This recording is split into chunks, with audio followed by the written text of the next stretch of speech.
Sziasztok, kedves nyugatnézők! Itt vagyunk a Szent Erzsébet plébánia templom kertjében. Sokan a templomot úgy emlegetik, hogy a ferences templom, és hamarosan beszélgetünk Pétokár János plébánossal, atyával, akinek nem idegen a kétkezi munka. Én is arra lettem figyelmes az elmúlt időszakban, hogy sokszor látom az atyát például ütvefúróval is dolgozni.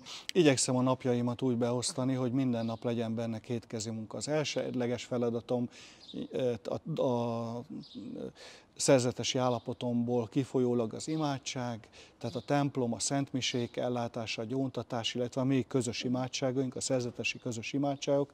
A második fokozatban vannak a szellemi munka. Igyekszem olvasni, igyekszem naprakész lenni a mindennapi történésekben. Hívjam fel, tudom, hogy ki ő, mert lehet, hogy ezt nem jönni.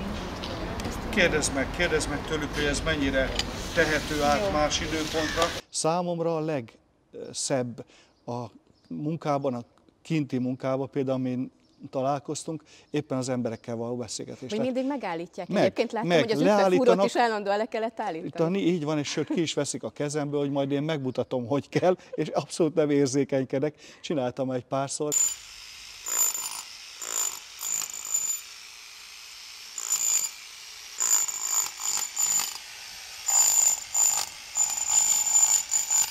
Nagyon jól esik, hogy vannak idősebb emberek, akik azt mondják, hogy ne szorítsam annyira, lazábban, könnyebben. Tehát olyanok is, akik nem vallásos beszélgetésbe bonyolódnak be, meg akik vallásos beszélgetés, azok pedig elmondják az élettörténetüket. De van, aki a templomból már ismer, akkor megkérdez feltesz egy pár kérdést, és akkor mindig van valami téma, amiről tudunk beszélgetni. Tyúkok, kakas is van itt a kertben.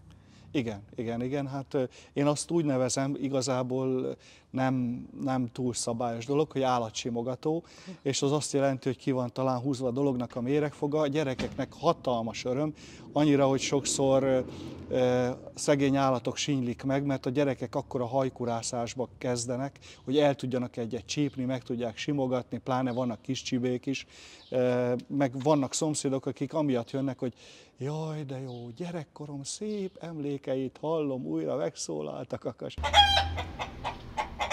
A hívők száma olyan 3600 körül van, ami aktív? Nem egy, mondjuk ők közülük, aki aktív, tehát ők katolikusnak vallják magukat, tehát amikor van a statisztika, illetve hát a népszámlás, akkor ők annak mondják magukat. Ezek közül, akik aktívan a templomba járnak, körülbelül vasárnaponként 700-800 ember. Van egy célom, hogy én szeretnék minden család otthonába bekopogni, akik itt a plébánia területén élnek, és elmondani, hogy szeretnénk a szolgálatunkat felajánlani, itt és itt van a templom, ha véletlenül még nem járt volna benne, szívesen megmutatom, illetve, hogyha bármiben a család életében tudunk segíteni, akár a hitélet szempontjából, de egyszerű beszélgetésben is állunk rendelkezésre. Ehhez képest az nagyon jó, hogyha én itt a templom mellett maradok, mert óhatatlanul egy kicsit mondjuk modernül fogalmazva reklámja vagyok a cégnek, és hát láthatják, hogy így az ember dolgozik, és akkor sokkal könnyebben megszólítható.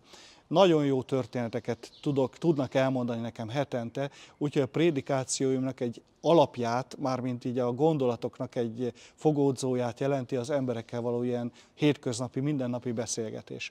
Olyan témákat tudnak földobni, ami nem tudom, hogy jön össze, de a vasárnapi evangéliumhoz egy egészen aktuális, egészen napi problémákkal gyűrkőző, vagy napi problémákat érintő beszélgetés, és sokszor a készületemet nagyon-nagyon megkönnyíti.